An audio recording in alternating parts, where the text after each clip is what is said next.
आज हल्दी क्या क्या है आज भैया बताओ। हल्दी और मेहंदी। हाँ हल्दी, शाम को मेहंदी, कल है क्या नाम है उनका साकेत, कल बारात।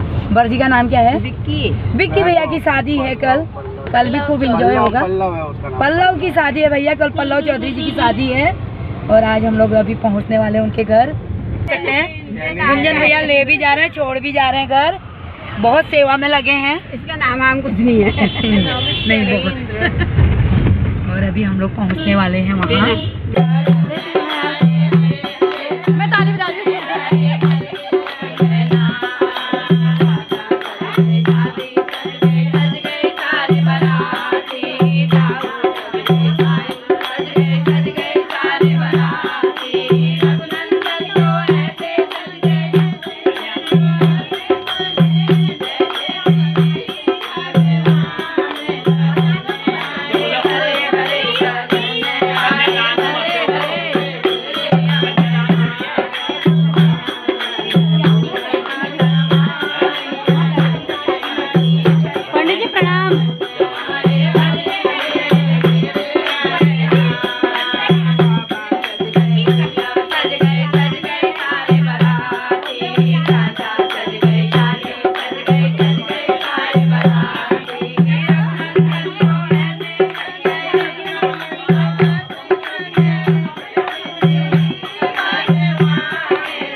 कितना प्यारा डांस करती है, बड़ी मुश्किल मस्त है।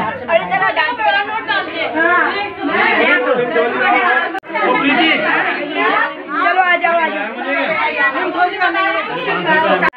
बसो वृंदावन में मेरी उम्र गुजर गई गोकुल में, मेरी उम्र गुजर गई गोकुल में। श्यामा आप बसो वृंदावन में मेरी उम्र गुजर गई गोकुल में, मेरी उम्र गुजर गई गोकुल में। भाई की बहन ये बीच में पप्पी लहरी है। अच्छा हाँ जाओ, ये पप्पी लहरी की बेटी। आओ आप। मैं हुई वैसी बेटी, तुमने कैसे आजमाया? फिर क्या ना ना ये आप भी खड़े हो जाओ। अब बताओ ना को कुछ होगा तब तो परिचय हॉल। मैं तो चाची हूँ। हाँ आप नानी और आप? मौसी बड़ी मम्मी है, दूल्हे की बड़ी मम्मी। और हो गया परिचय। और ये बाहर न्यौछावर करने के लिए जा रहे हैं, फिर मिलाती हूँ। ये हमारी चाची आ गई है, फिर इनकी ननद है, हमारी चाची है, हमारी मोहल्ले की सहानी है। Thank you. इनको देखो।